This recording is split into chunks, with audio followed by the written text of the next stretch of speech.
هەڵوێستەکانی سێناتۆری کۆماریەکان لێنسی گرام لە بەرامبەر بریارەکەی سەرۆک ترامپ بۆ کێشانەوەی هێزەکانی ئەمریکا لە سووریا نەک هەر لەلایەن کوردەوە ستایش لێکرا بەڵکو لە سەرانسەری جیهان.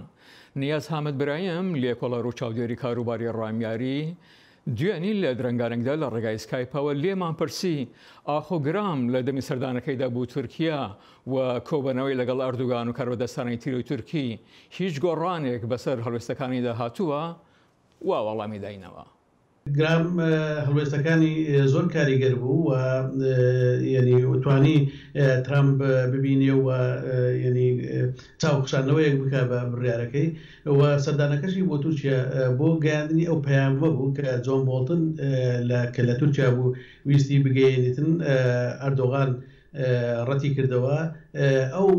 بۆ خۆی چوو ئەو پەیامەی گەیاند و ڕوبەڕوو لەگەڵ ئەردۆغان و ئەو زمانەی کە بەکاری هینە زمانێکی دیبلۆماسی بوو بەڵام لە ئەساسدا گەیاندنی پەیامەکە بوو پەیامی ئەمریکا بوو کە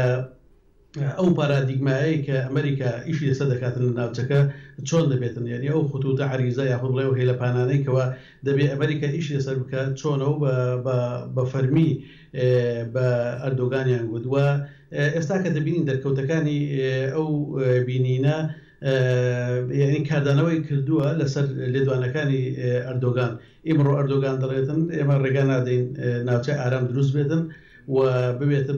بە زەلکاوێ وەکو چۆن لە باکووری عێراق کە دەکا هەرێمی کوردستان ئەو ناوی دەنێ باکووری عێراق کە بۆتە زەلکاو. کاکە نیاز ئێوە لە نووسینێکتانە باس لەوە دەکەن کە نابی ئەمریکا بە چاوی تورکیاوە بڕوانیتە ڕۆژاوە هەروەکو مەکۆرک وتی ئەمریکان نە پلانێکی نە ڕوانینێکی هەیە ئیدی کورد چی بکاتن؟ بەڵێ یعنی ئەوەی ئەمریکا بۆ ماوەیەکی زۆر دوور درێژ لە چاوی تورکیاوە سەیری دۆزی کوردی دەکرد لە هەر چوار پارچەی کوردستان بۆیە ئەگەر هاتوو بگەڕێتەوە سەر ئەو منطقە بە چاوی تورکیاوە سەیری دۆزی کورد بکات لە هەر پارچەیەکی کوردستان ئەوە هەڵەیەکی استراتیژی گەورە دەکات لەبەر هۆکار گەلێکی زۆر گرنگ و بەرچاو لەوانە ئەو تورکیای زاران نییە تورکیایەکە هیچ بەرژەوەندی ئەمریکا لە چاو ناگرێت بەڵکو بۆتە ئاستەنگ لە بەردەم ئەمریکا بەرژەوەندی خۆی هەیە لە ناوچەکە بەڵام ئەوەی کە ڕێگرە هورد و دەوڵەتی ئیسلامینە کە ئێران و تورکیا یعنی تورکیا هیچی کەمتر نییە لە ئێران بۆ بەرگرتن لە بەرژەوەندەکانی ئەمریکا یعنی کە ئێمە باز لە ئەمریکا دەکەین پشتیوانی کوردەکە دیارە مەبەستمان ینی کورد هاوکارە یاخود لێک تێگەیشتە یان ینی تەقاتوعێک هەیە لە نێوان بەرژەوەندەکانی ئەمریکا و کورد بۆیە کە زۆر کە باسی بەرژەوەندەکانی ئەمریکا دەکەین لە ناوچەکە کوردیش دێتە ناو مۆزوعەکە ئەوەی کە ئاستەنگە لە بەردەم بەرژەوەندەکانی ئەمریکا خودی تورکیا و ئێران. کاکە نیاز ئەو پرسیارە دەکرێت لە درێژایی ئەم 4 ساڵەدا کورد زۆربەی قورسارێکە لە ئەستودا بووە بەختکردنەکان ئەواندایانە شارۆگوندەکانیان وێران بووە چما ئەم هەموو بریارانە دەدرێت بێگەڕانەوە بۆ لایەنی کوردی. بەڵێ ئەوانەی کە لەسەر ئەرزن ئەو کە لەگەڵ کورد هەماهنگن و شەڕی دژی تیرۆریان کردووە ئەوانە باش ینی لە پرۆژەی کورد بۆ چارەسەری بۆ تەواوی سووریا و ناوچەکە تێگەیشتون بەڵام ئەوانەی کە دەبینرێ وەکو کە سەرۆک ترامپ لە توێتێکدا باز لە کشانەوەی دەکە بەبێەوەی حیسابکردن بۆ کورد خۆی لە خۆیدا ئەوە کاردانەوەی زۆر کاریگەر و نێگەتیفی لەسەر خودی بڕیارەکە دروست کرد بۆیە ئێستاکە چاوخشانەوەیەک هەیە دەبێت بۆ مەسلەی کشانەوە لە سووریا پێویست دەکاتن ئەو چوارچێوەی کە جێمس جێفری پێشتر و هەروەها ماکۆرگیش لە دوایین وتاریدا و هەروەها دیمانەیدا لەگە CBS باز لەوە دەکاتن کە ئەمریکا لە کشانەوەی لە سووریا تووشی کۆمەڵک کێشە دەبێتن لەوانە کە وەکو جێمس جێفری بڵاوی کردەوە پێش 2 مانگ پێش ئێستاکە بۆ احتیوای ئێران و هەروەها بۆ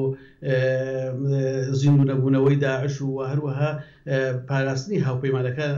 هاوپەیمانە سەرچەکەی کە کووردە لە ناوچەکە بۆیە ئێستا کە بۆ کشانەوە ینی زەربەیەک یاخود لێدانێکی تون دەدرێتن لە ئەگەر بەبێ حساب بێتن بۆ ئەو سێ خاڵی کە بۆ خۆیان پێشتر بەرنامە ڕێژیان بۆ کردبوو. کاکەنیاز چین ئەو کارتانی کە بەدەستی کوردەوە هەیە کە بتوانین لەم یاریەدا بەکار بهێنین بۆ ئەوەی ڕەنجومێنێتەکانی بە فێڕۆ نەڕوات. پاش بڕیاری ترامپ بۆ کشانەوە کە ینی ڕوبەری حرەکەکردن حرەکەی دیپلۆماسی سیاسی بۆ کورد لە ڕۆژاوای کوردستان فراوانتر بوو. ینی ئەو پێشتر ینی هەندێک التزاماتی هەبوو بە هاوپەیمانی نێودەوڵەتی کە ئەمریکا سەرپەرشتی دەکا و پێشەنگایەتی دەکاتن ئێستاکە ینی پاش ئەو بڕیارە وای کرد کە کورد دەزواڵا بێتن بۆەوەی حرەکە کە بە هەر چواردەوری ئەمەش کاریگەری زۆر نەرێنی و خراپی دەبێت لەسەر بەرژەوەندەکانی ئەمریکا دەتوانێت چکە ئێمە بمانوێ نەمانوێ بۆ ئەوەی ینی ڕێگری بکرێتن لە ینی پەلامار و هێرشەکانی دەوڵەتی تورکیا ناچارە کورد ئێتیفاق بکە لەگەڵ مۆسکۆ و لە ڕێگای ئەویشەوە لەگە سووریا حکوومەتی سووریا کە ئەمەش بەمانایش کە بەناڕاستەوخۆ زیادکردنی هەژمونی ئێرانە کە ئەمەش تێک ناکاتەوە لەگەڵ ئامانجەکانی ئەمریکا لە ناوچەکە بۆیە ئەمریکا هەڵەیەکی گەورە دەکاتن ئەگەر بێت و بەردەوام بێ لەسەر ئەو سیاست بێ ئەوەی ینی وازدا پشتیوانی کورد بێنێ و دەبێتە هۆکاری ئەوەی ئێران بەهێز بێتن. ئێمە پێشتر چەندین جار لە چەندین مناسبە ترامپ و هەموو ئەوانەی لە ئیدارەی ئەمریکا کار دەکەن هەر لە پۆمپیۆ تاوەکو جۆن بۆڵتن و جێمس جێفری و ماکۆرک ئەوانە هەمیشە باز لەوە دەکەن ئێران ینی دەبێ احتیوا بکرێ ڕۆڵی نەمێنێ چونکە خەتەری هەیە لەسەر ئیسرائیل و هەروە لەسەر دەوڵەتەکانی کەنداویش کەواتە ئەمریکا کورد ئەگە پشت لە کورد بکە وای لێ دێتن مۆسکۆ دێتە ناوساحە بە غێر مباشریش بە ناڕاستە و خۆش ئێران کاریگەری دەبێتن لەسەر هەژمونی خۆی لەسەر سووریا و هەروە لەسەر ناوچەکە بۆیە یان وای دەبینم ئەو کارتانەی کە لەبەردەست کوردایە وای لێ دەکاتن کە حرەکە بکە بۆ پاراستنی دەستکەوتەکانی خۆی ناچارە ئەگەر ئەمریکا پشتی تێبکە و هاوپەیمانی نێودەوڵەتی پشتی تێبکە ناچارە لەگەڵ مۆسکۆ لە ڕێگای ویشەوە بۆ سووریا دانوستاندن بکات وەکو ئێستا کەش بەردەوام دانوستاندن هەیە و رووسیا گەرانتی داوە بۆەوەی کە لەگەڵ ڕژێمی ئەسەد زۆرە لە تەفاهم و ئیتفاق بکرێت بۆ ئەوەی هێزەکانی بگەڕێتەوە سەر سنووری نێوان تورکیا و سووریا بۆ پاراستنی ئەو دەستکەوتانەی کە لە ڕۆژاوە و باکووری سووریا بەدەساتون. نیاز حەمەدبرایم لێکۆڵەڕۆ و چاودێری کاروباری ڕامیاری زۆر سپاس.